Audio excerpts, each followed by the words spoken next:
Sveiki sportininkai, šio video aš atsakysiu į jūsų užduotus man klausimus. Taigi pradedam. Pirmas klausimas būtų nuo Eimanto. Kokiu patarimu duotum ką tik pradėjusiam sportuoti paaugliui? Ką tik pradėjusiam sportuoti paaugliui aš galėčiau pasakyti tik vieną: niekur neskubėti, nes tavo organizmas dar vystosi, tu dar visas tik augi. Todėl nėra kur skubėti, todėl mes vis tiek tu auksi ir panašiai, stiprėsi ar taip. Tiesiog sportuoti, nemesti to sporto ir eiti vis tik pirmin. Sekantis klausimas būtų Paulius Garaltauskas klausė. Numesk savo nuotrauką, kai dar nebuvai tankas. Tai čia ne klausimas, bet įdomu būtų pamatyti. Gerai, mesiu, pamatysi, koks buvau kūdas. Aišku, ir dabar nesu stambuolis, bet jau kažkas geresnė. Taigi žiūrėk šitą nuotrauką.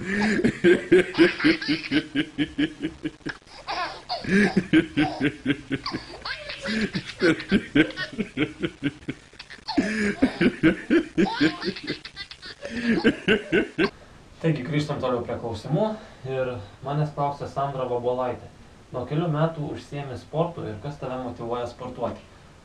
Užsiemu sportu nuo pat vaikystės jau pradėjau, stengiausi, bet šiaip rimtai tai jau nuo 18 metų. Tai jau gal kokie 5 metai, kaip užsiminėjau, sportu jau taip rimtai. O motyvuoja mane sportuoti, tai jūs žmonės mane motyvuojat, nes aš gaunu iš jūsų daug žinučių, kad motyvuoju aš jūs ir panašiai, kad mano video jums suteikia motyvacijos, o tas suteikia motyvacijos man.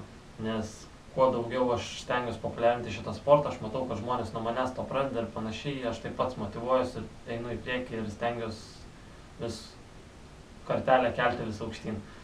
Taigi, sekantis klausimas. Edmundas Dovidavičius. Buvo momentų, kai nusivylei savo progresu?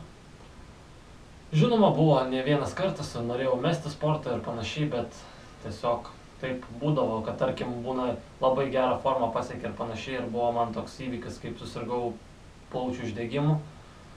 Labai sirgau, visą naktį nemiegodavau ir panašiai, šlapias buvau, numečiau 10 beveik kilogramų ir labai buvo prastai, jau galvojau mesiu visą sportą, nes tiek daug stengiausi, pastangų įdėjau. Bet tiesiog nereikia pasiduoti, vis tiek ėjau į priekį ir vis dėlto atsistačiau tą svorį visą ir panašiai ir toliau siekiu savo karjeros. Taigi, kitas klausimas būtų, tiesiog Ivaras klausė, koks triukas tavo nuomonė pats sunkiausias? Mano nuomonė pats sunkiausias triukas tai yra samoliotas, tai yra plančas tiesiog labai plačiai, kai būna nuo žemės gal keli centimetrai kūnas, tai kažkas tokio atrodo impossible, neįmanoma, nes nežinau, labai reikia daug turėti jėgos, man dar tas toli gražu, bet kada nors gal tikiuosi ir aš tai padaryti. Sekantis klausimas būtų, aš Paulytis klausė, koks tavo tikslas, ko tu sieki iš street workouto?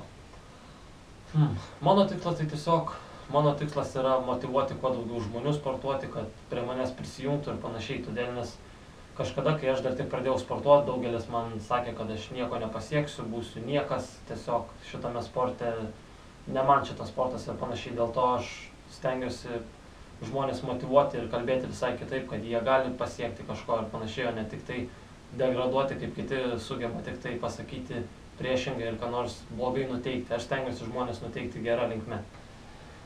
Kitas klausimas būtų, Stasys Gelažanskas klausė, gimei mokėdamas Dragon Flagą? Jo, iš karto, kaip gimiau, virkštelė jau buvau apsikabinęs Dragon Flagą poziciją ir jau laikiau ir tiesiog dėl to taip gerai laikau Dragon Flagą. Kitas klausimas būtų, Justinas Žigutis klausė, ar tau būna tokių dienų, kai atrodo esi labai silpnas ir nieko negali padaryti? Manau, tokių dienų būna kiekvienam, todėl nes niekada juk nebus taip, kad tu kilsi vien tik tai progresu į viršų. Visą laiką būna, kad tu krisi ir žemyn. Todėl nes kas būna taip, kad ateini pasportuoji, vieną dieną jautiesi kupinas jėgų ir panašiai, o kitą dieną ateini ir nieko nepadarai. Tiesiog tavo būna kartais raumenys nespėja atsigauti ir visa kita. O tiesiog linkėčiau visą laiką nesustoti, nes tu ar taip visą laiką eisi tik į viršų. Atrodys momentų, kad tu krisi, bet vis ir vėliau atsistatysi ir net sukaupu savo jėgas. Sekantis klausimas būtų, Augustinas Gaidelis klausė, kada ir koks buvo pirmasis elementas ant skersinio? Šitas jau buvo gan senai, prieš 5 beveik metus, tai sunkiai atsimenu, bet man atrodo pats pirmas mano buvo, tada aš galvojau, kad ten rankšluostis, vadindavau į rankšluostį, nežinau. Tai būdavo, turnikas būdavo man už nugaras, o aš taip slankydavau ant jo, tai man būdavo kieta jau.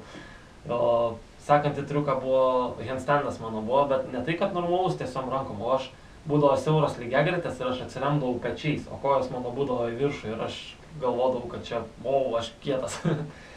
Taigi, sekantis klausimas, Kristijonas te klausia. Jei storas būtum buvęs, ar būtum pradėjęs sportuoti? Net nėra ką klausti, jeigu būčiau storas, būčiau dvigubai sportavęs, tiesiog, nes norėčiau kitiem žmonėm įrodyti, kad galima pasiekti gero rezultato ir panašiai, nes dabar pagrindė jaunimas arba labai sukūdę būna, arba apsileidęs, turi alaus prisigėrę ir panašiai, tai nežinau, aš kaip tik bandyčiau sportuoti ir motyvuoti žmonės, kurie galvoja, kad čia jau storas, tai čia jau nieko nepasieksi. Taigi, ačiū Jums, kad mane išklausėt, atsakiau į Jūsų 10 klausimų. Jeigu patiko mano šitas video, spauskit ant jo like, prenumeruokit. O ir jeigu Jums kyla daugiau klausimų, rašykit komentaruose po video, aš bandysiu kitame video juos atsakyti. Ačiū, kad mane žiūrėjot ir ate.